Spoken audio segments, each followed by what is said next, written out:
जाते हैं अपन से, वो थोड़ा सा जल्दी निकल आते हैं ये। ठीक है, इसको क्या होता है कि अपन बहुत ज़्यादा ना तो नीचे खींचते ना ऊपर खींचते, क्योंकि पेपर में नहीं आता तो अपन उतनी सारी कैलकुलेशन क्यों करें। जैसे कि अगर इस क्वेश्चन को अगर मान के चलो अपन खींचे 972 इंटू 985, यहाँ तक खींचने का कोई मतलब नहीं बनता है, क्योंकि इसकी कोई ट्रिक नहीं बनती है ना। इसकी कोई ट्रिक नहीं बनती है, तो एग्जाम वगैरह भी नहीं पूछते इसको।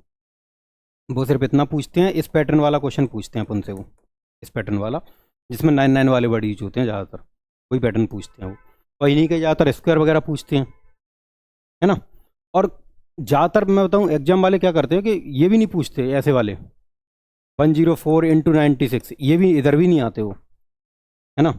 एक कम एक ज़्यादा भी नहीं करते हैं, हालांकि इसका भी मैं बता दूंगा, पर इसका भी वो कम ज़्यादा का भी बहुत ही कम रखते हैं रेशियो। ज़्यादातर वो सेम सेम का ही रेशियो रखते हैं, सेम सेम 9 वाला पैटर्न, वो वाला पैटर्न ज़्यादा रहता है। ये 100 से ऊपर जाने वाला पैटर्न ये भी नहीं रहता, ठीक है। 100 से ऊपर वाला पैटर्न ये वाला है, ये भी नहीं रहता एग्जामों में, ये वाला पैटर्न रहता है बस एक साइड का 9 वाला पैटर्न। यही होता है कभी एमपी पुलिस वगैरह ये जो नॉर्मल एग्जाम होते हैं ना, तो वो क्या करते हैं कभी कभी इकाई का अंक वाला टॉपिक वो एक अलग बात है, पर डायरेक्ट ये वाले गुणा पूछ लेते हैं कभी कभी, 2-4 अक्षर उन्होंने लिख दिए या फिर स्क्वायर करके लिख दिया फिर प्लस करके पूछ लिया, ऐसा कर लेते हैं छोटे मोटे एग्जाम वाले बस। इसमें भी अगर तुम ऐसे बढ़ जाओगे, जैसे मान के चलो अगर तुमने जैसे इसकी तरफ गए अपन 198 इंटू में 195, इसकी तरफ गए अगर अपन, ये अपन 200 की तरफ आ गए, है ना। तो जैसा मैंने पिछली बार बता ही दिया था, अगर अपन 200 की तरफ आ रहे हैं तो सिर्फ हमें 2 का मल्टीप्लाई कर देना है, डबल कर देना बस उसको, चलना सेम पैटर्न पे ही है। देखो 198 जो है अपना 195 जो है, ये तुम्हारा कितना है -2, और ये कितना है अपना -5। इन दोनों का मल्टीप्लाई करोगे तो ये तो 10 अपने हो ही जाएंगे, है ना। बाकी का अपन क्रॉस वाले ऐड करेंगे, ये वाले, है ना। तो ये कितने बचेंगे अपने 193, बस इसको डबल कर दो और कुछ नहीं, है ना। अगर तुम इसको डबल कर देते हो तो ओवरऑल आंसर तुम्हारा आ ही जाएगा। ठीक है, ये तुम्हारा कितना हो जाएगा डबल करने पर 6, 8 हासिल की 1 और ये 386, और 10 इधर हो जाएंगे, ऐसे आ जाएगा, है ना। ठीक है, कहाँ पे, नहीं नहीं नहीं, वो 1000 के पास जाएंगे जब अपन को लगेगा 1000 वाला बेस है ना, ये 1000 वाला बेस है ना, तब आएंगे अपन ऐसे में। ठीक है, 1000 वाले बेस में क्योंकि इधर 4 अक्षर है तो उधर 3 अक्षर, 100 वाले बेस में इधर 3 अक्षर है तो उधर 2 अक्षर, और ऐसे ही करके फिर कोई भी मल्टीप्लाई पर तुम चले जाओ। 495 इंटू में 492, ऐसे में अगर अब मान के चलो ऐसे आ जाता है अपना, तो वो फिर क्या होगा, ये 500 के पास में हो तुम, ये किसके पास में हो, 500 के पास में, तो जो तुम्हारा इधर का हिस्सा बचेगा उसमें तुम क्या करोगे, 5 का मल्टीप्लाई। ठीक है, बस ये होता है कि ये जानकारी में चाहिए, ऐसा नहीं होता कि अपन को इसकी हैवी प्रैक्टिस करनी होती है, क्योंकि ये ऐसा नहीं है पेपर में क्वेश्चन इन्हीं का ही पूछा जाए, वो तो चैप्टरों से क्वेश्चन पूछते हैं। बस काम ये होता है कि कभी कभी कैलकुलेशन में अगर इन सब की ज़रूरत पड़ती है तो अपन को ये तरीका पता है कि उसमें ज़्यादा टाइम नहीं लगेगा अपन को, एक एक करके अब अक्षर का मल्टीप्लाई पढ़ेंगे तो उसमें ज़्यादा टाइम लग जाएगा। ये 500 के पास में है तो अपन को पता है कि अपन ऐसे कर सकते हैं, 5 का मल्टीप्लाई कर देंगे तो अपना आ जाएगा, जो गुणा करने के बाद जो आंसर होगा अपना सेम टू सेम इधर भी हो जाएगा, है ना। स्क्वायर वगैरह में फ़ायदा हो जाएगा अपना, है ना। अब यार अगर अपन भाई ऐसे करके अगर अपन 295 का स्क्वायर निकाल रहे हो, इसमें अपना ठीक है सब, है ना, क्योंकि ये भी तुम्हारा -5 -5 रहेगा, 5 का 5 में गुणा कर दोगे तो 25, तो ये तुम्हारा वैसे ही आ गया नॉर्मल में, ये 25 आ गया। बाकी का ये 295 है अपना, 5 माइनस हो जाएंगे तो कितने बचेंगे, 290 बचेंगे, और क्या करोगे फिर, 3 का मल्टीप्लाई, क्योंकि 300 के पास में है, ये 0 करोगे 29 से 87 हो जाएंगे, 87025 ये। तो स्क्वायर निकालने में अच्छा खासा फ़ायदा है फिर इसका। तो स्क्वायर निकालने में अगर कभी ज़रूरत पड़ भी जाती है, कभी कोई एक हाथ सवाल में ऐसे में कि 499 का स्क्वायर पूछ लिया तो वो हल निकल आएगा इससे, है ना। ये 499 का स्क्वायर वगैरह अपन से पूछ लिया ऐसे करके, इस तरीके से इसको पूछ लिया तो ये जल्दी निकल आएगा इससे। क्या करना है अपन को, -1 करना है ये वाला, तो 1 इंटू 1 तो ये 0 1 ही हो जाएगा तुम्हारा। बाकी का ये कितना बचेगा, 498 बचेगा, और क्या करोगे तुम, 5 का मल्टीप्लाई कर दोगे। ठीक है, अब ये क्या है ना, जैसे ये हो गया ट्रिक वाला काम। वैसे जनरली अगर तुम मल्टीप्लाई करो ना, जनरली उसकी तुम्हें प्रैक्टिस ज़्यादा चाहिए। जनरली प्रैक्टिस के मामले में तुम ये मान के चलो कि तुम्हें 0 के सारे चलना होता है, कोई भी गुणा भाग करो प्लस माइनस करो, सब में तुम्हें 0 के हिसाब से चलो, 0 वाले टुकड़े लेके चलो। जैसे अगर मैं 498 का 5 बार पढ़ रहा हूँ तो मैं 498 का नहीं पढ़ूंगा, मैं क्या करूँगा, 500 का पहाड़ा पढ़ूंगा, क्योंकि 500 का पहाड़े में फ़ायदा क्या है कि पीछे 2 जीरो हैं, मैं सिर्फ 5 का ही तो पहाड़ा पढ़ रहा हूँ, है ना। अब पीछे 2 जीरो हैं, जैसे कि अगर मैं 500 का पहाड़ा 5 बार पढ़ दूँ तो मुझे पीछे 2 ही जीरो तो लगाने हैं, क्या 5 का 5 में गुणा कर दूंगा मैं। स्क्रीन में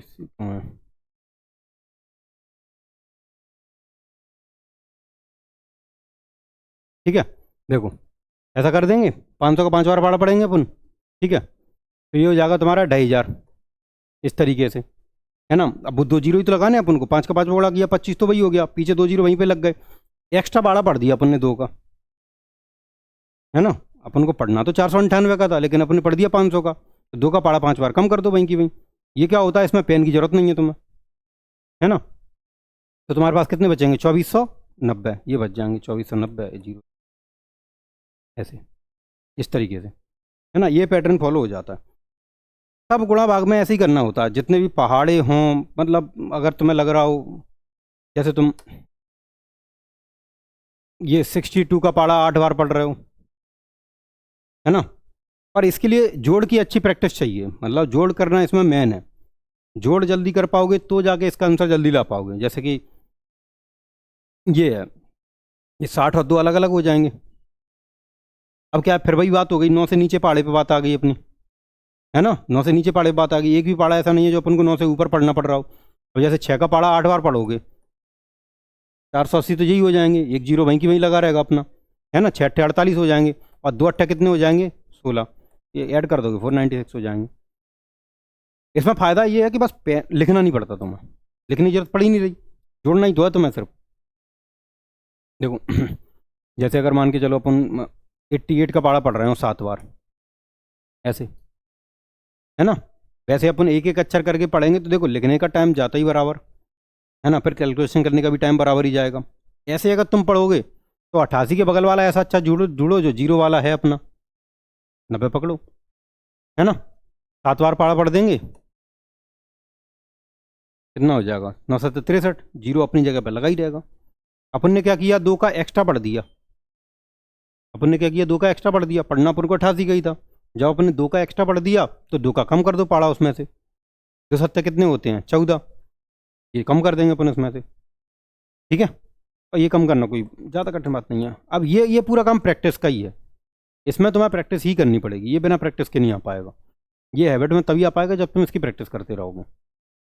गुणा वगैरह में अगर तुम पेन वगैरह ना चलाओ, ऐसे ही प्रैक्टिस करो तो ये हैबिट में आ जाते हैं फिर कुछ टाइम बाद, ठीक है। और जोड़ने घटाने में भी सब में ये जीरो वाला ही हिसाब ठीक रहता है, जीरो वाला टुकड़ा वाला हिसाब लेके चलोगे तो बहुत फायदे में है। जैसे कहीं पर भी तुम घटाओ जोड़ो तब भी ऐसा ही करो। जैसे ये होता है ना कि अगर अपन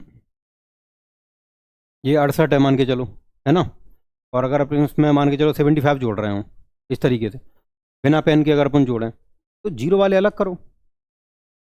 देखो जीरो अगर ये 8 और 5 अलग हटा दो, 8 और 5 13 वो अलग हो गए, इधर 60 और 70 बचे तुम्हारे, तो 60 और 70 में जीरो का तो कोई मतलब नहीं बनता। 6 और 7 कितने होते हैं, 13, तो 130 तो ये तुम्हारे अलग हो गए, जीरो लग गई वहीं की वहीं, 130 जे अलग हो गए, 13 वो हो गए, दोनों को मिला दो 143 हो जाएंगे। ऐसे जीरो के हिसाब से चलते रहोगे तो वो हैबिट में लाना पड़ेगा फिर ये। इसमें क्या है, लिखना नहीं पड़ता है अपन को, बस ये स्क्रीन पर लिखा हुआ होगा, क्योंकि ऑनलाइन पेपर दे रहे हैं, एक पेज है अपने पास सामने, स्क्रीन पर लिखा हुआ है, तुम स्क्रीन पर लिखा हुआ अक्षर जोड़ लोगे, वो तुम्हें लिखना नहीं पड़ेगा, ना गुणा करने के लिए लिखना पड़ेगा ना प्लस करने के लिए, अगर जीरो के हिसाब से चलते रहोगे तो। ये सब जनरली है, ये कैलकुलेशन वगैरह बहुत जनरली होती है। पेपर में पूछने लायक मैंने बोल दिया तुमसे क्या रहता है, तुम्हें ज़्यादातर इंपोर्टेंट के हिसाब से, मतलब जो पेपर पूछते हैं वो अपन को रहना पड़ता है जो 1000 के आसपास के नंबर्स हैं वो, और जो 100 के आसपास के नंबर्स हैं वो, और खासकर उनका स्क्वायर, 998 का स्क्वायर, क्योंकि एनसीईआरटी वगैरह ने वही यूज़ किया है ना, जो 9th क्लास में कभी कभी पूछते हैं तुमसे 998 का स्क्वायर इस टाइप में, तो वही पूछे जाते हैं, उनके अलावा कोई एग्जाम में इतना काम का नहीं होता। इसके बाद अपन अगला टॉपिक लेके आने वाले थे, जैसे मैंने शायद बोल दिया था, स्क्वायर रूट का और क्यूब रूट का, है ना। एक स्क्वायर रूट का था अपना घनमूल, और एक क्यूब रूट का था, उल्टा लग गया भाई, ठीक, चलो ठीक है। क्यूब रूट हो जाएगा अपना घनमूल, और स्क्वायर रूट हो जाएगा अपना वर्गमूल, ठीक है।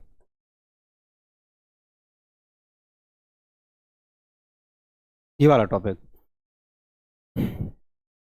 स्क्वायर और क्यूब, जो स्क्वायर और क्यूब होते हैं ना, अगर अपन किसी नंबर का स्क्वायर और क्यूब निकालें, जैसे ये है और इस पर स्क्वायर लगा दिया, तो इसका मतलब है इस नंबर का अपन कितनी बार मल्टीप्लाई करेंगे, 2 बार।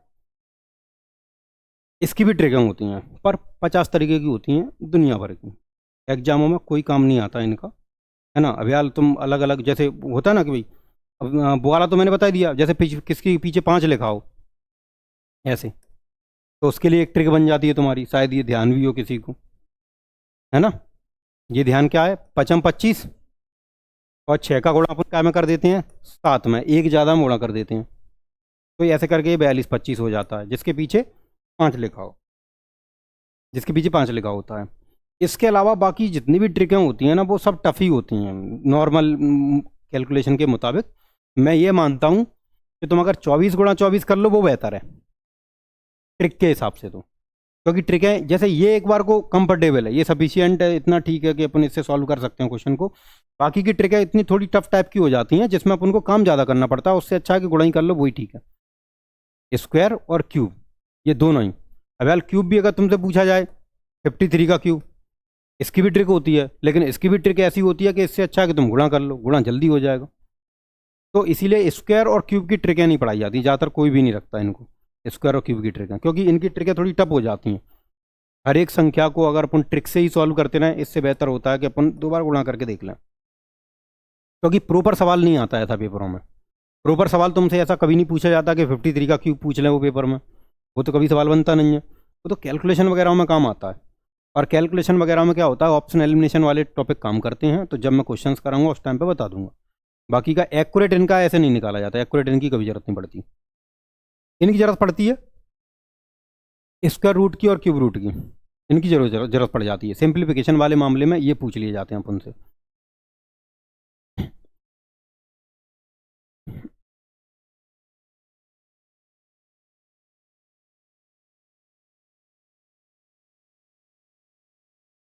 ऐसा चिन्ह होता है वैसे स्क्वायर रूट के लिए, वर्गमूल के लिए। इसमें ये वाला जो हिस्सा होता है ना, इसको करली बोलते हैं अपन, श्योर, है ना, इसको श्योर बोलते हैं। वैसे ज़्यादातर ये खाली रहती है ना। कभी कभी इसमें कुछ लिखा होता है, कोई ना कोई संख्या अपनी लिखी होती है कभी कभी इसमें। जो अपना स्क्वायर रूट है वो जस्ट स्क्वायर का उल्टा है। अगर अपन 5 का स्क्वायर 25 कर रहे हैं, ठीक है, अगर 5 का स्क्वायर अगर अपन 25 कर रहे हैं, तो 25 का लौट आकर जो वर्गमूल बनेगा वो 5 बनेगा। मतलब अपन को लौट के आना है उस संख्या पर, जिसका अपन ने 2 बार गुणा कर दिया। जैसे ये है 5×5, ठीक है, इसका अपन ने 2 बार गुणा कर दिया, तो अपन को वापस आना है इस पर। अपन को क्या क्या दिया जाएगा इस बार, ये वाली संख्या दी जाएगी, और अपन को लौट कर उस पर आना पड़ेगा कि ऐसी कौन सी संख्या थी जिसका 2 बार गुणा करने पर ये आया है। अब नॉर्मल संख्या होगी तो उसका तो हाल पता चल जाएगा अपन को, 64 है, 64 का तो अपन को हाल पता चल जाएगा कि भैया 8 है, कि 8 का 2 बार गुणा करने पर 64 आया था अपना। लेकिन जब बड़े नंबर्स आ जाएं तो उसमें आसान नहीं होता है फिर पता करना, ठीक है। उसमें एक तरीका अपन ने छोटी क्लासों में पढ़ा होता है कि अपन ऐसा करते हैं कि भाई एलसीएम निकाल लेते हैं अपन इसका, ऐसे करके डिवाइड करते जाते हैं इस तरीके से, ऐसे ये पैटर्न बना लेते हैं अपन, फिर इनके पेयर बना लेते हैं, है ना, एक कम रह गया अभी। फिर इसके पैटर्न ये पेयर बना लेते हैं, ये पेयर बन जाते हैं ये, ठीक है। इस पेयर में से अपन ये वाली संख्या को बाहर, इस पेयर में से एक संख्या को बाहर, इस पेयर में से एक संख्या को बाहर, ये इस तरीके से टोटल कितना हो जाता है 8। इस तरीके से अपन, है ना, सॉल्व करते हैं इसको। अपन क्या करते हैं, उस संख्या का एलसीएम करते हैं, एलसीएम करने के बाद सेम सेम नंबरों का अपन क्या कर लेते हैं, पेयर बना लेते हैं। तो इसका मतलब है कि वर्गमूल का मतलब होता है कि अपन को उस संख्या से लौट कर आना है। जो संख्या तुम्हें दी जाएगी उस संख्या के बारे में अपन को पता करना है कि ये संख्या कौन सी संख्या का 2 बार गुणा करने पर आई है, उसको अपन बोलते हैं वर्गमूल। जैसे 64 8 का 2 बार गुणा करने पर आई है, 100 10 का 2 बार गुणा करने पर आई है, 81 9 का 2 बार गुणा करने पर आई है, ये होता है वर्गमूल। अब ये 90 100 तक तो अपन मान के चलो एक बार को वैसे ही याद रख लेते हैं, इतना तो पता ही है अपन को। पर जब बड़ी संख्याएं आ जाएं, जब बड़े नंबर्स आ जाएं, तब अपन को देखना होता है कि इसका आंसर कैसे निकाला जाए। तो इसके लिए अपन को एक काम याद रखना पड़ता है स्क्वायर रूट वाले टॉपिक के लिए।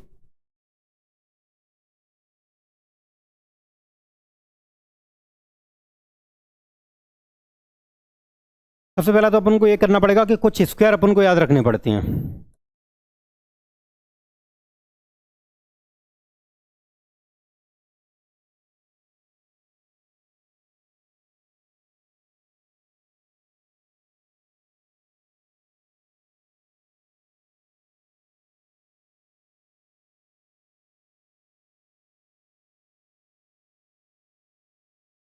कुछ स्क्वायर अपन को याद रखने पड़ते हैं, ये कंपलसरी है।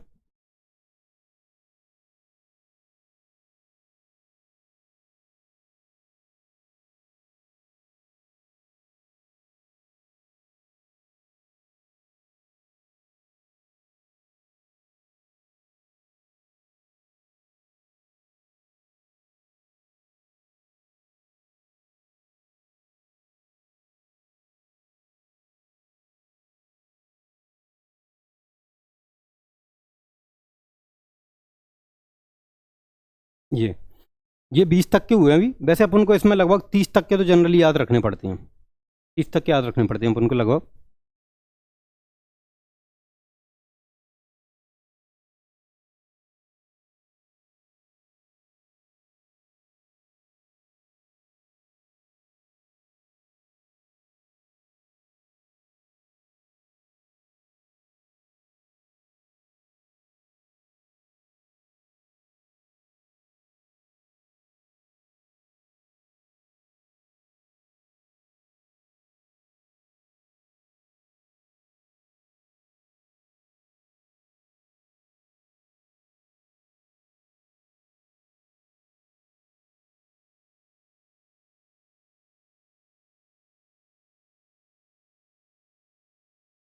कुछ ऐसे 1 से लेकर 30 तक के जनरली अपन को स्क्वायर थोड़े से ध्यान रखने होते हैं इसके।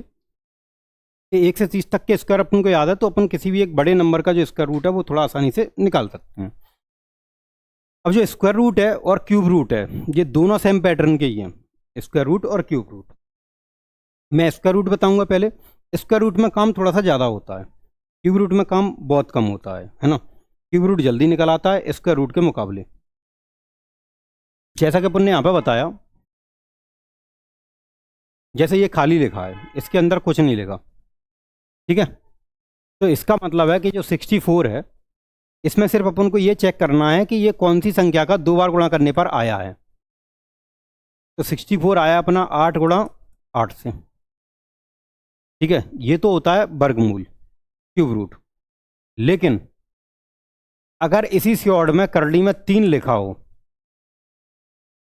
इसी करड़ी में 3 लिखा हो यहां पर, तो इसका मतलब फिर ये होगा कि ये घनमूल है। घनमूल का मतलब ये है कि जो 64 आया है वो कौन सी संख्या का 3 बार गुणा करने पर आया है। अब जैसे यहां पर तो 2 बार गुणा करने पर आना चाहिए 64, और यहां पर कितनी बार गुणा करने पर आना चाहिए? 3 बार।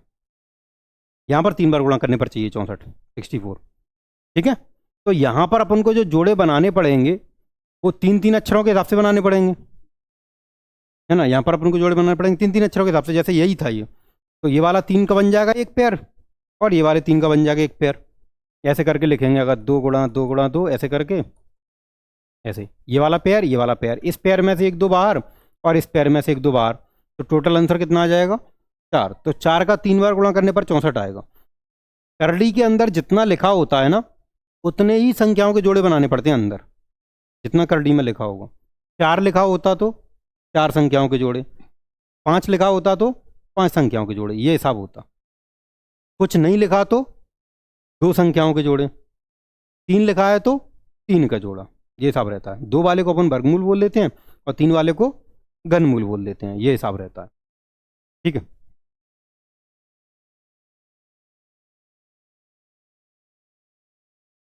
1 से 30 तक के जनरल ये स्क्वायर हैं, ये अपन को पता ही होने चाहिए, है ना। एक बार तो रजिस्टर में लिख लो, क्योंकि तुम सवाल करोगे तो ये इसकी स्लाइड तो चेंज हो जाएगी, है ना। सवाल करने के लिए चाहिए उस टाइम पे।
अभी तो ये तुम्हारे बेसिक टॉपिक्स हैं स्टार्टिंग में। जब मैं चैप्टर कराऊंगा ना, सवाल कराऊंगा, तो उस टाइम पे तुम ये मान लो हर चैप्टर में से 50-100 क्वेश्चन तो ऐसे ही किया करेंगे जिसमें से अपन को कैलकुलेशन नहीं करनी है, ऑप्शन में से ही निकालने हैं बस।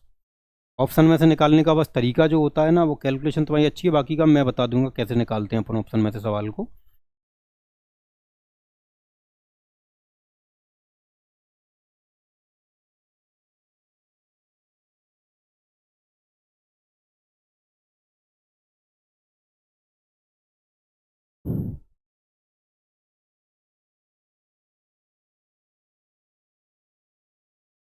ठीक है, हो गया। देखो जनरली अगर अपन कोई एक नंबर बाहर निकालें, जैसे मान के चलो अपन 1521 ले लेते हैं, ठीक है, 1521। अब नॉर्मल ये नंबर तो अपन को याद है, तो ये तो पता चल जाएगा हाल की हाल। पर इस नंबर के बारे में अपन अंदाजा नहीं लगा पाएंगे कि 1521 कौन सी संख्या का 2 बार गुणा करने पर आया है ना।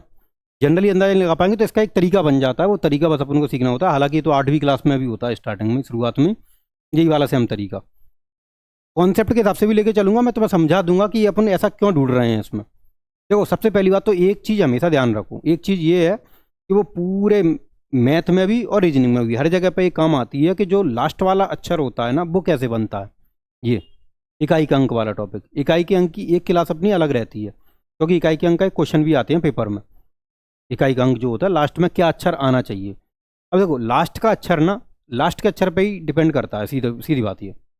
अब लास्ट का अक्षर जैसे ये है कि अगर मैं 48 गुणा ऐसे करता रहूँ मैं, तो भले ही मैं पूरी संख्या का गुणा करता रहूँ, लेकिन मेरे पास लास्ट वाला अक्षर तो पहले ही कन्फर्म हो जाएगा इन दोनों से ही, है ना। 8 का 8 में गुणा करूंगा तो 64 आएगा, 64 का 4 रहेगा। अब आगे कितनी भी संख्या क्यों ना आती रहे, मेरे को ये कन्फर्म होगा कि पीछे वाला अक्षर कितना रहेगा, 4। ये हमेशा है। अब जैसे 92 इंटू में, है ना, 98 इंटू में 93, ये है ना। अब ये गुणा लिखा है अपने पास, इसमें भी अपन गुणा भले ही चाहे कितना भी करते रहें, लेकिन 3 अट्ठा 24, लास्ट वाला अक्षर कितना आएगा, 4, 7 दूनी 8, लास्ट वाला अक्षर 8 आएगा, आगे कितनी भी संख्या क्यों ना आती रहे। ये चीज़ तो कंफर्मेशन अपन पहले ही कर लेते हैं कि लास्ट वाला अक्षर इतना आना है। जो इकाई का अंक है ना अपना, ये इसको इकाई का अंक बोलते हैं। इकाई का अंक जो होता है ना, वो घातों में भी चलता है, बहुत बड़ी बड़ी घातें भी आती हैं, तो इसकी एक क्लास रहेगी पूरी अपनी इकाई के अंक के नाम से ही, वो मैं पढ़ाऊंगा, है ना। वो अपनी जस्ट एलसीएम एचसीएफ के चैप्टर खत्म होने के बाद उस, या फिर तो मैं पहले ही करा दूंगा, बेसिक वाले में ही करा दूंगा।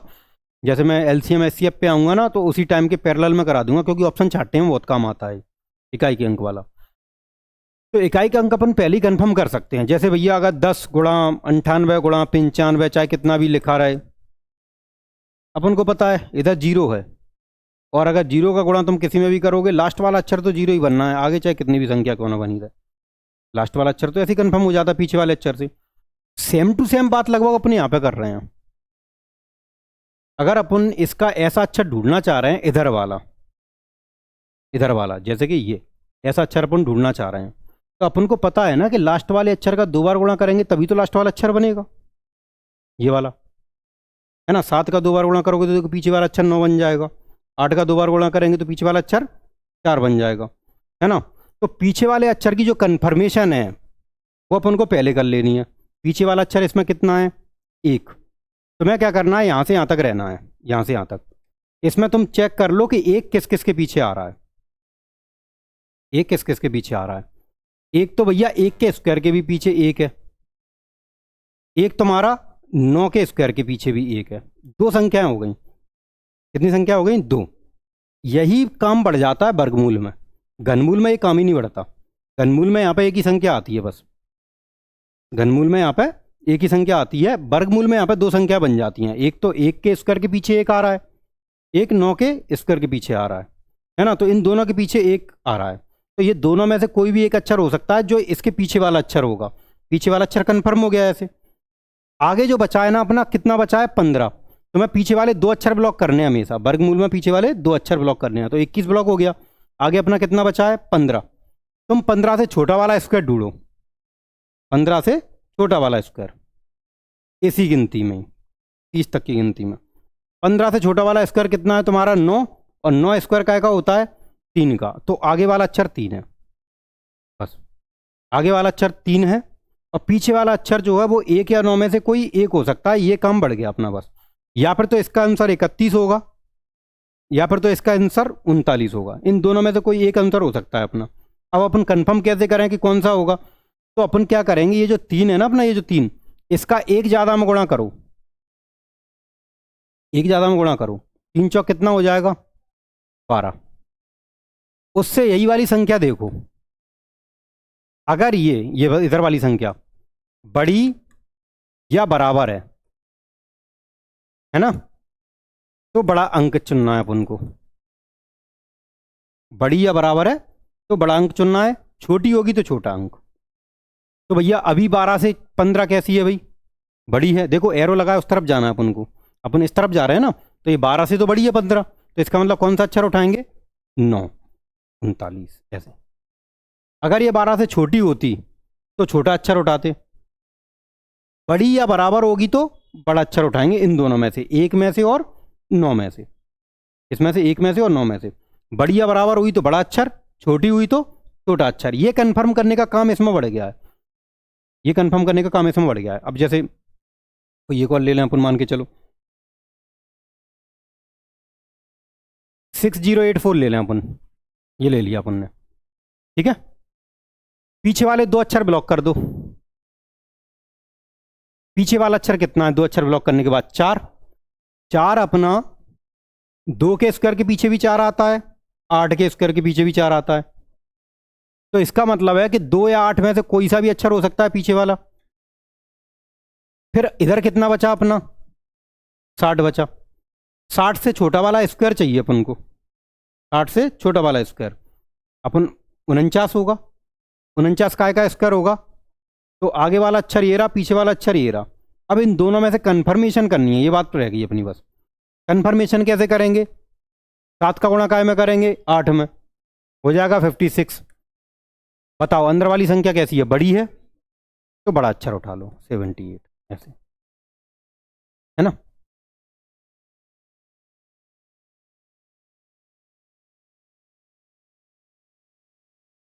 ऐसे देखो, 2 अक्षर ब्लॉक, भाई सेम बात आ गई 4 वाली। पीछे वाला अक्षर 2 या 8 में से कोई एक होगा, पीछे वाला अक्षर 2 या 8 में से कोई एक होगा।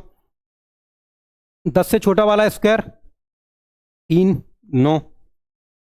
3 का गुणा काय में करेंगे? 4 में, कितना आ जाएगा? बताओ अंदर वाली संख्या छोटी है इस बार, तो कौन सा अक्षर उठाएंगे? छोटा वाला अक्षर, 32 ऐसे। यहां से देख लेते हैं, पीछे वाला अक्षर 6 है इस बार। पीछे वाला अक्षर कितना है? 6। तो एक तो 6 के स्क्वायर के पीछे 6 आएगा, और एक 4 के अक्षर के पीछे 6 आएगा। 4 का स्क्वायर 16, 6 का स्क्वायर 36, उन दोनों में 6 आ रहा है पीछे। आगे भैया 12 से छोटा वाला स्क्वायर फिर से 9 आएगा 3 का, और 3 चौक, बताओ भाई बराबर हो गई बात। सिर्फ छोटे वाले मामले में छोटा अक्षर उठाना है बस, बाकी सब में बड़ा अक्षर। तो कौन सा उठाएंगे? 36, ये ऐसे। अब ये 1 से 30 तक के काम क्यों पढ़ रहे हैं अपन को? क्योंकि फिर संख्याएं बढ़ जाती हैं। जैसे ये आ जाए 15376 आ गया, ये आ गया। जैसे पीछे वाले 2 अक्षर कर दो ब्लॉक। 6 जो है वो 4 के पीछे भी आएगा और 6 के पीछे भी आएगा। 153 बचा आगे। 153 से अपन को छोटा वाला स्क्वायर चाहिए। अब भाई 1 से 30 तक का याद करना पड़ेगा अपन को, तो 12 बचेगा। 12 का स्क्वायर होता है 144। 12 का गुणा अपन काय में करेंगे भाई? ये आ जाएगा तुम्हारा 156। 13 गुणा 12, 156। बताओ छोटी संख्या बची 153, तो छोटा वाला अक्षर उठाएंगे 124 ऐसे।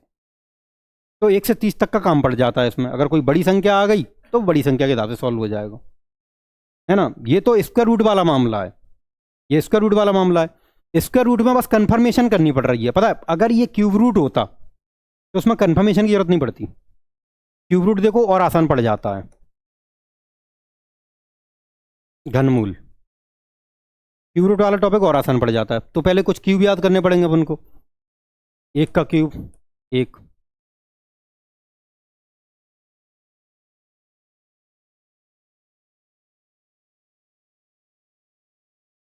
क्यूब का मतलब कितनी बार गुणा होगा? 3 बार, ठीक है।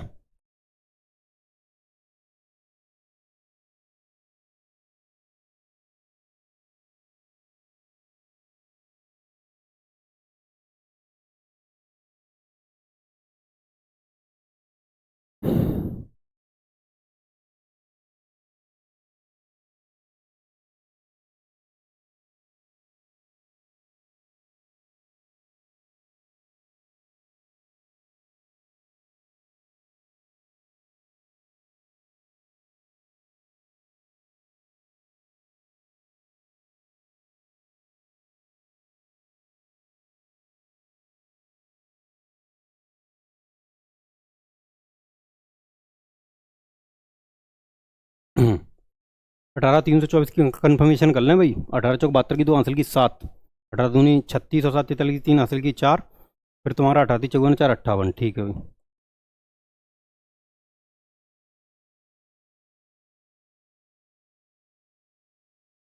ये हो गए तुम्हारे 1 से लेके 20 तक के क्यूब। 20 तक के क्यूब काफ़ी होते हैं। ठीक है। अब देखो इसका ये निकालना बहुत आसान पड़ जाता है, सही बात है। तो जैसे देखो, अब या फिर तो यहाँ पे 3 लगा होगा, या फिर तो घनमूल लिखा होगा, है ना। या फिर तो 3 लगा होगा या फिर घनमूल लिखा होगा। तो जब घनमूल की बात आ रही है क्यूब रूट की, तो 3 अक्षर ब्लॉक करेंगे अपन। क्यूब रूट में 3 अक्षर ब्लॉक करेंगे। पीछे देख लो 2 है। अब यहां से लेकर यहां तक जब तुम हिसाब देखोगे ना, तो यहां से यहां तक के हिसाब में सिर्फ एक ही बार पीछे 2 है। ये फायदा हो जाता है इसमें। तो पीछे वाला अक्षर कन्फर्म हाल की हाल, और 314 से छोटा वाला क्यूब देख लो बस। ये रहा 216 6। तो ये इसका जल्दी निकल आता है आंसर ऐसे। ये 68 हो जाएगा हाल की हाल, है ना। तो इसका क्यूब रूट जो होता है ना, क्योंकि इसमें कन्फर्मेशन नहीं करनी पड़ती अपन को, उसमें कन्फर्मेशन करनी पड़ती है। उसमें 2 अक्षर आ जाते हैं इधर। इधर इसमें 2 ही अक्षर नहीं है, एक ही अक्षर है इधर। हम्म। नहीं नहीं। बॉक्स है वो।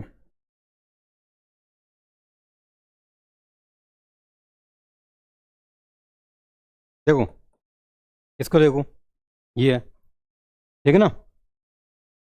पीछे के 3 अक्षर ब्लॉक, ठीक है। 3 किसके पीछे आ रहा है, पूरे हिसाब में एक ही बार ऐसा होगा। तो पीछे वाला अक्षर कन्फर्म। 912 से छोटा वाला क्यूब देख लो।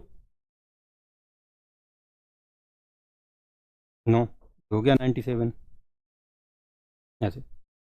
तो क्यूब रूट में ज़्यादा फायदा हो जाता है। क्यूब रूट जो होता है वो थोड़ा जल्दी निकल आता है। घनमूल में क्योंकि संख्या की कंफर्मेशन नहीं करनी पड़ती। अब देखो इसके मामले में तुम्हें ये याद होना चाहिए, बिना इसके पॉसिबल नहीं होगा, है ना। ये क्यूब रूट और क्यूब और स्क्वायर, वर्गमूल और घनमूल, ये दोनों पैटर्न अपन को याद होने चाहिए, तब जाके अपन इसका आंसर निकाल पाएंगे, है ना। तो इनको अगर लिख रहे हो, इन सवालों को लिख लेना, है ना।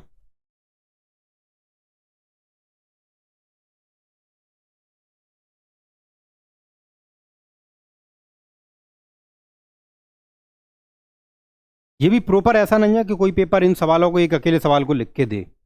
हाँ, ये एमपी पुलिस टाइप एग्जाम मतलब ये दे देते हैं। ये तो ऐसा भी लिख के देते हैं, एक नॉर्मल वाला घनमूल टाइप में, वो एक नॉर्मल भी लिख के दे देते हैं।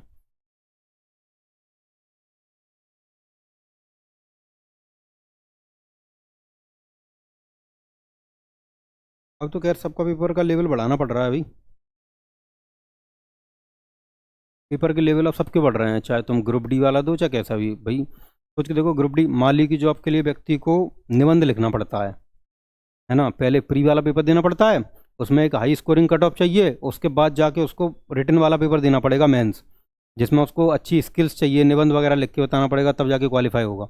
मान लीजिए ऐसी पोस्ट के लिए एम टी एस, है ना। वो क्या बोलते हैं, सरकारी नौकरी की डिमांड बहुत है ना, तो संख्या ज़्यादा हो जाती है फॉर्म भरने वालों की, तो उस वजह से लेवल बढ़ाना पड़ता है पेपर का। हाँ बिल्कुल। ये कुछ सवाल लिख लेना।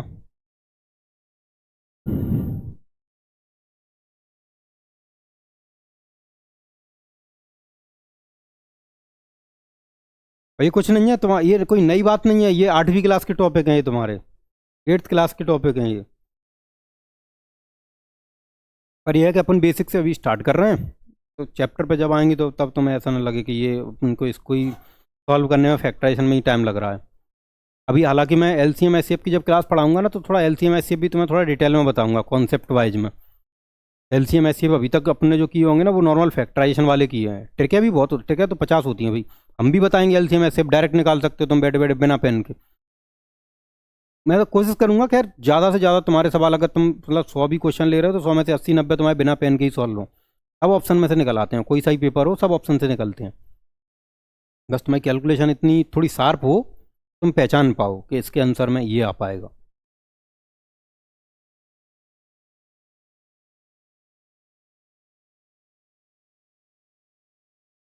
हाँ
तुम्हारे कितने भी चैप्टर हों, मैथ रीजनिंग में, मैथ क्योंकि मैथ कैलकुलेशन का ज़्यादा टॉपिक होता है, जितने भी चैप्टर हों लगभग सबका, हर एक क्वेश्चनों का टॉपिक्स जो होते हैं, मतलब कैलकुलेशन वगैरह का कोई ना कोई शॉर्ट तरीका होता ही है, कन्फर्म होता है। एलसीएम एससीएफ हो गए तुम्हारे, एलसीएम एससीएफ में तुम, एससीएफ में तुम कैसे करते हो कि भाई मान के चलो थोड़ा सा ये एससीएफ में अपने वो करते हैं टुकड़े करके, डिवाइड करके, हम यहाँ पे संख्या लिख देंगे, तुम वैसे ही बता दोगे सामने से लिखे हुए कि इसका ये आंसर होगा, है ना। एलसीएम भी सेम, तुम्हें सिर्फ एलसीएम तुम टेबल पढ़ के बता दोगे दोनों तीनों संख्याओं में से किसका ये आंसर होगा। और जबकि अगर ऑप्शन की बात होगी तो ऑप्शन में तो और आसान हो जाता है। ये हमेशा मान के चलो कि अगर 100% काम तुम्हारा नॉर्मल क्वेश्चन का है, नॉर्मल क्वेश्चन दिया तुम्हें बिना ऑप्शन के, तो लगभग लगभग 60 से 70% काम तुम्हारा ऑप्शन कर देता है। चार ऑप्शनों में से जब भी, मतलब अब मैं नॉर्मल क्वेश्चन तुम्हें लिख के दूं ना, जैसे यही है, अगर यही मैं नॉर्मल क्वेश्चन लिख के दूं, अब इसी में ही वो क्या करे, अभी अपना काम इतना है कि अपन 9 7 इसको लिख लिख रहे हैं एक एक करके। अब यार वो चार ऑप्शन ऐसे दे दे जिसमें से एक के पीछे दे 3, एक के पीछे दे 7, एक के पीछे दे दे 9, एक के पीछे दे दे 1, तो अपना पीछे वाले अक्षर से कंफर्म हो गया। तो वो ये वाला काम तो गया ना अपना, ये वाला काम चेक ही नहीं करना अपन को, तो ये ऑप्शन ये क्लियर ही हो गए, फिर ऐसे आंसर हो गया अपना। ऑप्शन ये काम कर देते हैं, और हर एक क्वेश्चन में ऑप्शन ऐसा काम करता है। हर एक क्वेश्चन में जितने भी क्वेश्चन आएंगे उनमें तुम इकाई के अंक से तो इतनी पहचान तो कर ही लेते हो कि दो ऑप्शन हट जाते हैं हर क्वेश्चन में से।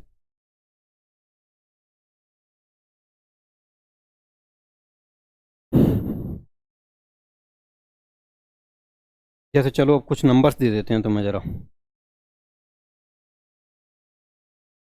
इसका बताओ जरा, इसका कितना आ जाना चाहिए। हाँ, अगर नहीं लिखा कुछ भी तो इसका रूट। हम्म।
इनके अनुसार देख लो जरा क्या क्या आ जाएंगे।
इसके जस्ट बाद वाली क्लास अपन करेंगे इकाई के अंक की, यूनिट नंबर की, उसके बाद एलसीएम एचसीएफ पे आएंगे फिर।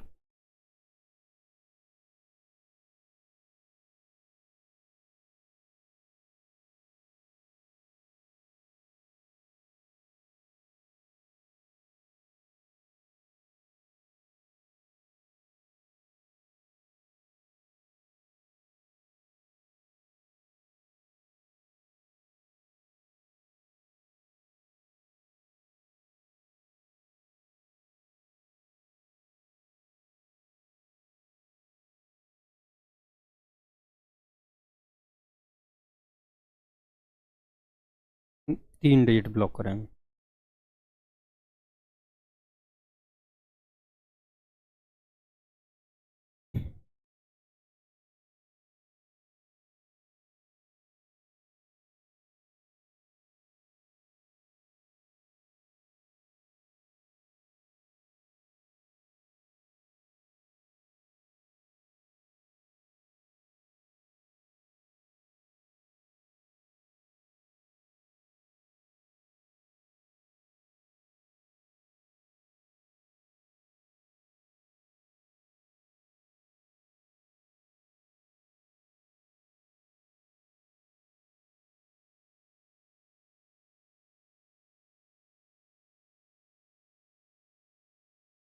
ठीक है, आ गए होंगे आंसर।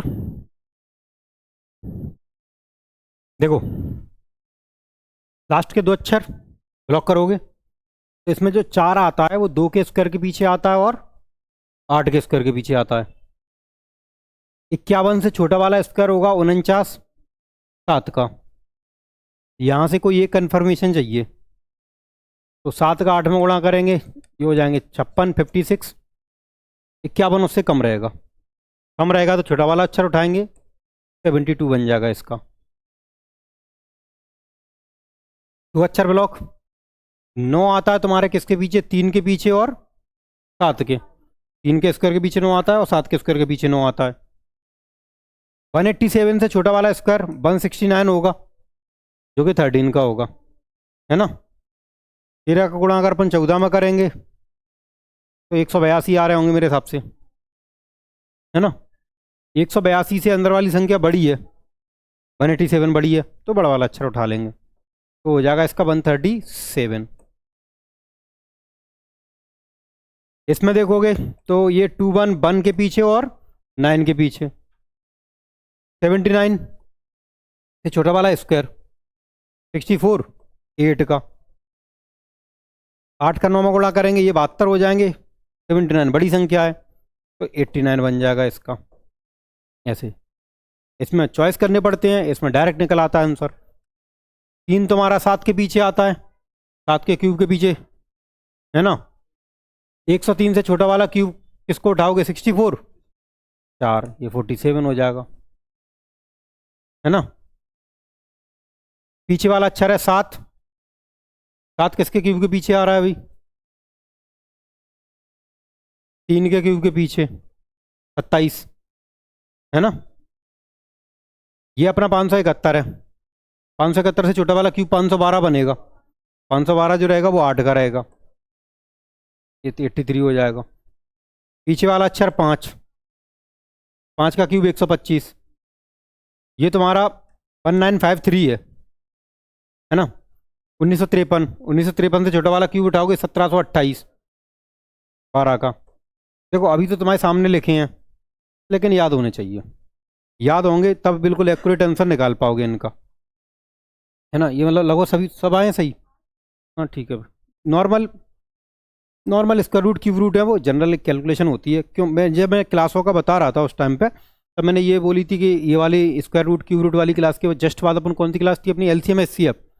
एल हाँ, एक विभाज्यता का टॉपिक है अपना, ये बेसिक टॉपिक है अपने ये वाले, विभाज्यता कि किस संख्या का भाग जाना चाहिए किस संख्या का भाग नहीं जाना चाहिए इस संख्या में। एक इकाई का अंक,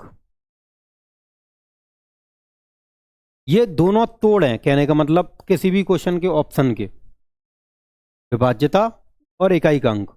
अगर तुम्हारी कैलकुलेशन बहुत अच्छी है ना तो तुम इन दोनों कॉन्सेप्टों को पढ़ के ऑप्शन निकाल सकते हो, इन दोनों कॉन्सेप्टों को।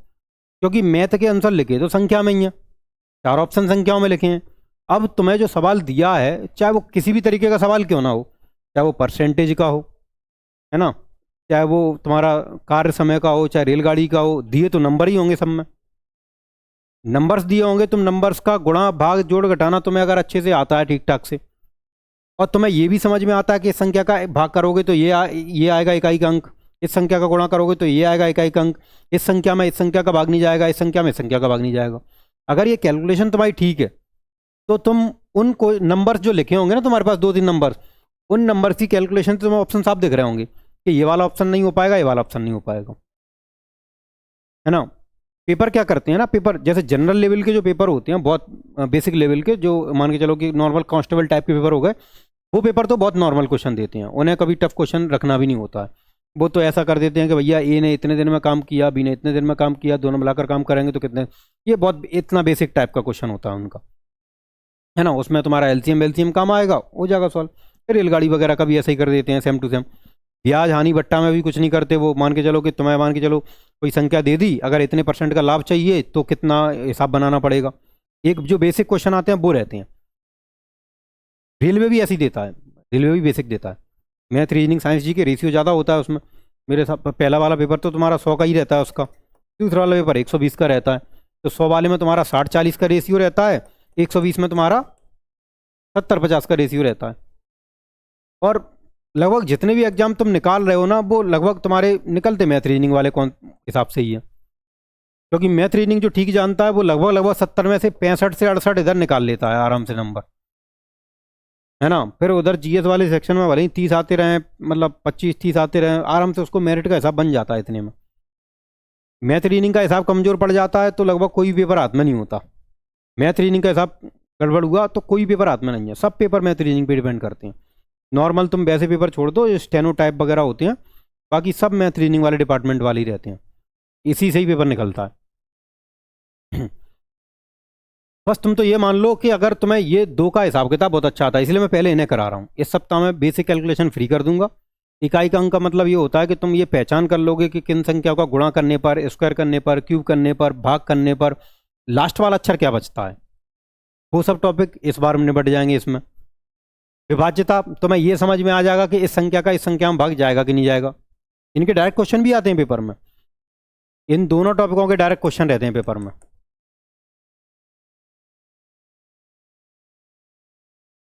इन दोनों टॉपिकों के डायरेक्ट क्वेश्चन आते हैं पेपर में। इकाई का अंक का क्वेश्चन तो बहुत बार पूछा जाता है पेपरों में, इकाई का अंक वाला, ये नंबर सिस्टम का पार्ट होता है, ये इसका पूछा जाता है, दोनों ही नंबर सिस्टम के पार्ट है। विभाज्यता में से भी बहुत सारे क्वेश्चन बनते हैं। अपन क्या करेंगे, ये बेसिक कॉन्सेप्ट हैं तो इनको पहले अलग पढ़ के फ्री कर देंगे। जैसे ही अलग पढ़ के फ्री कर देंगे तो इसके जस्ट बाद बेसिक कैलकुलेशन में अपना एलसीएम एचसीएफ का नंबर लगता है। तो एलसीएम एचसीएफ अगर अपन पढ़ाएंगे तो फिर वहाँ से पीछे नहीं लौटेंगे, वहाँ से अपन चैप्टर पर पहुँच जाएंगे। फिर पूरा चैप्टर एलसीएम एचसीएफ का इसी बात पर चलता है कि इन संख्याओं का इनमें भाग जाएगा कि नहीं जाएगा। पूरा जो है चैप्टर इसी बात पे ही है। तो भैया 2-4 उन्होंने संख्याएं दे दी और कह दिया कि चेक करो इनमें से कौन सी संख्या इनसे भाग जाएगी कि नहीं जाएगी। और एलसीएम एचसीएफ वाले मामले में तुम ये मान लो कि उसमें जो क्वेश्चन दिए हैं कि भैया 4 अंकों की न्यूनतम संख्या, 5 अंकों की, जिसने पेपर दिए होंगे उन्हें जानकारी होगी। वो सब के सब नंबर, काहे को अपन फालतू में इतना सारा सवाल सॉल्व करें, जबकि अगर अपनी डायरेक्ट कैलकुलेशन अगर अच्छी है तो अपन डायरेक्ट ही पहचान कर लेंगे। भाई ऑप्शन लिखे होंगे, ऑप्शन में डायरेक्ट पहचान करो, उसमें से अभ्याल अपन भाई सॉल्व करते फिर हैं, 4 अंकों की संख्याएं लें, फिर भाग करें, फिर शेषफल निकालें, फिर करें। वो तो बात दुनिया भर की हो गई वो। और 4 ऑप्शन हमारी आंखों के सामने लिखे हैं। 4 ऑप्शन अगर सामने लिखे हैं तो पहली बात तो तुम्हें इकाई के अंक से हटाना है तो उससे हटाओ, 1-2 ऑप्शन उससे गायब हो जाएंगे। बाकी के बच्चे विभाज्यता के हिसाब से देख लो, जल्दी जल्दी डिवाइड करके, उसके लिए थोड़ी अच्छी प्रैक्टिस रख लो, उससे काम हो जाएगा। फिर अपन एलसीएम एचसीएफ पे आ जाएंगे। ये टॉपिक होते हैं वो, मतलब ये टॉपिक तो ट्रिक वाइज ही चलते हैं। एलसीएम एचसीएफ जरूर है, ये कॉन्सेप्ट प्लस ट्रिक दोनों में चलता है। एलसीएम एचसीएफ अभी तक अपन ने एलसीएम एचसीएफ ऐसे वैसे तो ट्रिक भी से भी निकाले होंगे सबने, कोई वो नहीं है, पर जैसे ये मतलब की जानकारी इससे समझ जाते हैं। मतलब एम और एफ का अगर तुम मतलब समझ गए तो लगभग एलसीएम एचसीएफ का भी क्लियर हो गया अपना काम।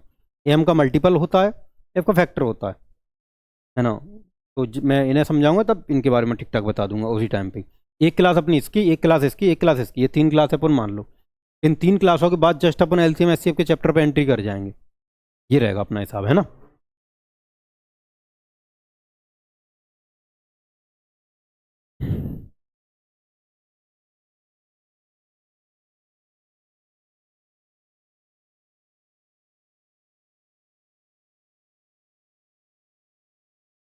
ठीक है, मेरे हिसाब से स्क्वायर रूट और क्यूब रूट का तो काम हो गया, ये तो बहुत जनरल टॉपिक इतना समझ में आ गया होगा, है ना। ये तो इसके तो आंसर निकल आते हैं। फिर भी ये बात देखो मान के चलना कि ये हैबिट में रखने के लिए प्रैक्टिस रखनी पड़ती है इसकी, तो कोई दिक्कत नहीं है उसकी, अपन तो वीकली टेस्ट रखेंगे ही रखेंगे। हर सप्ताह के एंड पे तुम्हें एक टेस्ट मिल जाएगा ऑनलाइन वाला, एक एक ऑफलाइन कराएंगे, है ना, मतलब एक संडे ऑफलाइन कराएंगे बढ़िया पूरे महीने में, वो अलग हो जाएगा। बाकी के तुम्हें ऑनलाइन वाले मिलते रहेंगे, तो ऑनलाइन वाले टेस्ट अटेम्प्ट करोगे तो वो प्रैक्टिस में बन ही जाएंगे। नहीं तो घर पे बैठ के बड़ी कम प्रैक्टिस हो पाती है भाई, सवाल सवाल वाइज। क्योंकि अगर मान के चलो कि एक सप्ताह में मैंने 4 क्लासें अगर मैथ की ली, तो 4 क्लासों में मैंने मान के चलो कोई कॉन्सेप्ट करा दिए, 10-15 कॉन्सेप्ट करा दिए, 15 कॉन्सेप्ट के आराम से तुम्हें टेस्ट में 50 क्वेश्चन, 3-3 4-4 क्वेश्चन मिल जाएंगे, प्रैक्टिस हो जाएगी उनकी बराबर वहीं से। तो इस टाइप से क्या है कि वीकली प्रैक्टिस चलती रहेगी तो वो हैबिट में रहेंगे। मैथ और रीजनिंग वाला हिसाब तुम्हारा, रीजनिंग बहुत आसान पड़ती है, रीजनिंग का कोई ज़्यादा रूल नहीं है। रीजनिंग तो ये तुम मान लो कि 2 क्लास मैथ जिसका ठीक है उसकी रीजनिंग वैसे ही ठीक है। 2 क्लासें अगर कराएंगे, 2 क्लासों में एक चैप्टर कराएंगे बढ़िया रीजनिंग का, और वो टॉपिक निकलते चले जाएंगे। कोई सा ही पेपर दो, मैं तो कह रहा हूँ अभी शायद अब रेलवे के फॉर्म अभी भरना चालू हो गए होंगे, अब स्टार्ट होते हैं रेलवे के फॉर्म इस टाइम पे ही, शायद एलपी के चल भी रहे हों, है ना। और एसएससी के भी अभी शायद आने वाले हैं फॉर्म, एसएससी के भी चलने वाले हैं। एसएससी कौन से, अभी सीएचएसएल देगा, एमटीएस देगा। और एमटीएस वाला वही होता है जो अभी मैं बोल रहा था, एमटीएस वाला जिसमें निबंध लिखना पड़ता है बाद में बच्चे को, वो ग्रुप डी की पोस्टें होती हैं वो। अब तो सरकार ने साथ ग्रुप डी की पोस्टें जो हैं वो उस तरीके से कर दी हैं हायरिंग वगैरह, कि जो ग्रुप डी की पोस्टें हैं तुम्हारी वो कॉन्ट्रेक्चुअल बेसिस पर हो जाएंगी, जो नॉर्मल काम होते हैं ज़्यादातर वैसे काम होते हैं, ज़्यादा लेबर वर्क टाइप के। अब जो ग्रुप डी में रहेंगी वो ज़्यादातर ऐसे मल्टीटास्किंग काम रहेंगे जो फाइल वर्क वगैरह से रिलेटेड रहते हैं, वो मिलेंगे एमटीएस वालों को। बस वैसे ज़्यादा वैसे काम नहीं मिलेंगे, लेबर वर्क टाइप में नहीं रहते अब।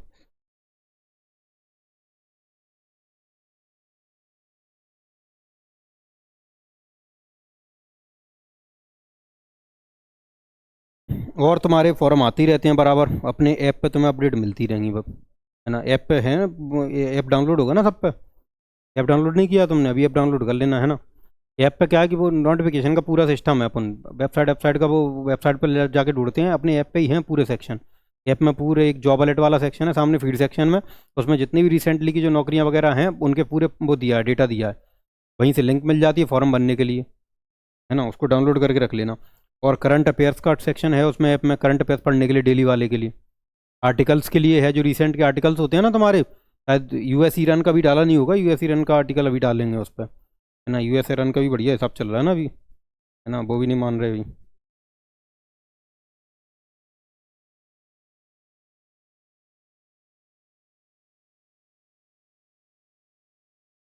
तो ये एक टॉपिक की क्लास मान लो आज, है ना। बाकी का फिर तुम्हारी अगली क्लास में कौन सा टॉपिक करा देंगे पुनः, इकाई का अंक और विभाज्यता बचा अपना, तो विभाज्यता अपन पहले करेंगे, अगली क्लास अपनी डिविजिबिलिटी वाली रख लेंगे, विभाज्यता वाली, डिविजिबिलिटी वाली, उसके बाद इकाई के अंक वाली क्लास होगी। हाँ, मैथ और रीजनिंग हम ही रखेंगे, है ना। ठीक है।